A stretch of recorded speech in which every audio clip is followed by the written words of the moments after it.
हमारे शास्त्रों में कहा भी गया है, समानो मंत्र समिति समाने समानम मंत्रम विमंत्रवः समानेन वो हविषा जुहोमि, कि हम सभी को मिलकर चलना चाहिए।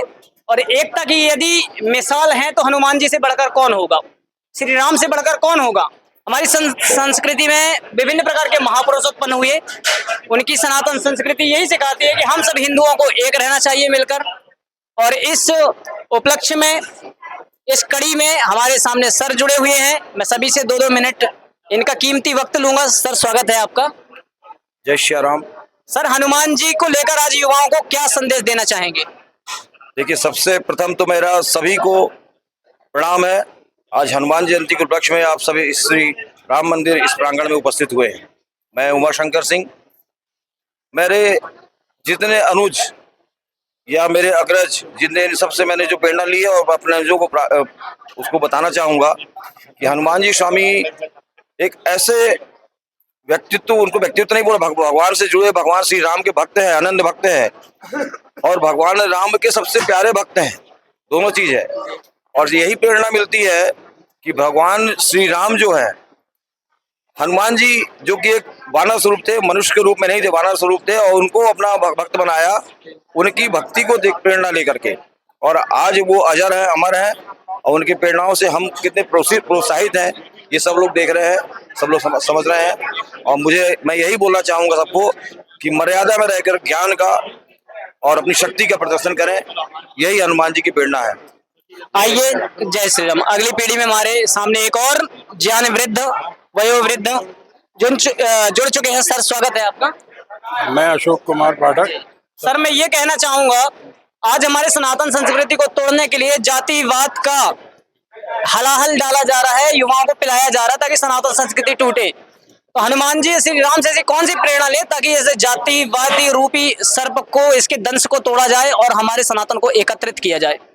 इसमें तो एकता ही सबसे कारगर उपाय है। एक होकर के सब लोग रहें और भक्ति भाव मन में जगाए रखें, और भक्ति भाव से ही सब कुछ जीता जा सकता है।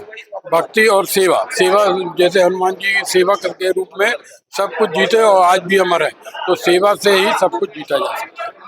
आइए, एक और साथी हैं, उनसे हम बात करने का प्रयत्न करेंगे। सर, स्वागत है आपका। जी सर, अभी मैंने ये देखा, लोगों से बात करने का प्रयास किया, लोग कटते हैं। कहीं ऐसा तो नहीं कि केवल लोग प्रसाद के लिए एकत्रित होते हैं या भंडारे के लिए एकत्रित होते हैं, रियल में धर्म के प्रति उनकी वो श्रद्धा नहीं है जो अदर रिलीजनों में देखने में आता है। जैसे इस्लामियों को देख लीजिए, ईसाइयों को देख लीजिए।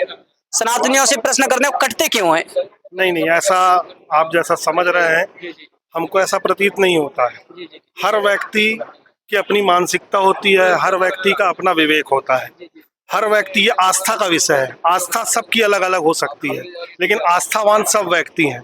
कोई ज्यादातर मंदिर में खड़े होकर आस्था व्यक्त कर सकता है, कोई प्रसाद ग्रहण करके अपनी आस्था व्यक्त करता है, कोई खिला के व्यक्त करता है, कोई खा के व्यक्त करता है।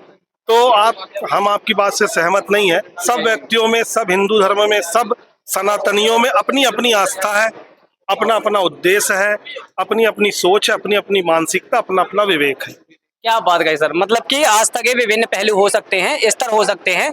कोई स्तर में निम्न हो सकता है, कोई उच्च हो सकता है। सर, आज सनातन संस्कृति का डंका पूरे विश्व पटल में बज रहा है, लेकिन कभी हमारा यह देश बहुत विस्तृत और विशालकाय हुआ करता था, लेकिन इसके 17 टुकड़े हो गए। क्या कारण रहे होंगे कि हिंदू पूरी दुनिया में सबसे अच्छा है, श्रेष्ठ है, उसके बाद धार्मिक ग्रंथ है, लाखों में श्लोकों की संख्या है, बड़े बड़े ऋषि मुनि हुए, साइंटिस्ट हुए, फिर भी हमारे देश कितने टुकड़े हुए? क्या कारण लगते हैं आप? देखिए, इन सब चीज़ों के 2 विशेषताएं और 2 कारण हो सकते हैं। एक, लोगों का सोचने की क्षमता, और समय के अंदर, समय के अभाव में और समय के हिसाब से हर चीज़ में परिवर्तन होता है।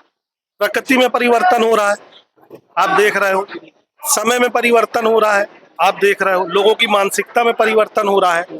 धीरे धीरे सब चीज़ें विस्तृत थी, फैली हुई थी, संकुचित होती जा रही हैं। पहले आदमी 200 साल जीता था, लेकिन अब 80, 70, 60 में आजकल कुछ चले आते हैं, जहाँ तक आ जाता है।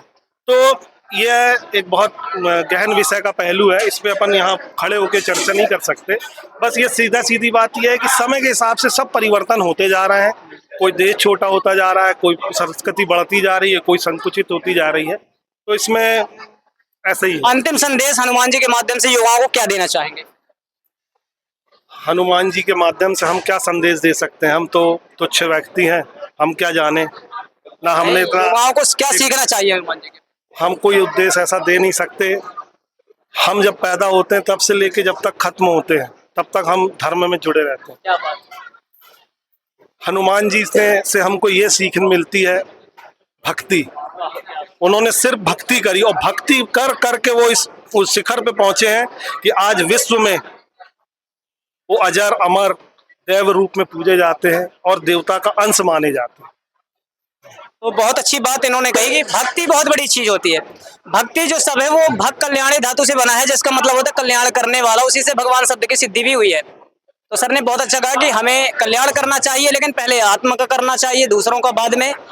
और हनुमान जी यम नियम आसन प्राणायाम ध्यान धारणा समाधिवान होकर बहुत बड़े योगी तपस्वी बने, जिसके कारण आज घर घर में वे पूजनीय है। श्री राम के अनन्य भक्त थे, चारों वेदों के विद्वान थे, जैसा कि आज मैं वाल्मीकि रामायण पढ़ ही रहा था। तो मैं भी आप सभी हिंदुओं से विशेष करके कहना चाहूंगा कि छोटी बातों को छोड़ दीजिए, हम सब एक रहें, विशेष बने, श्रेष्ठ बने, अखंड भारत की ओर चले। पूरा विश्व आर्यवर्त के नाम से जाना जाता था, आज हम सभी का ये नैतिक जो पतन हुआ है, आज उत्थान करने की आवश्यकता है। इतना कह के मैं अपनी वाणी को विराम दूंगा। नमस्ते, नमस्कार, ओम।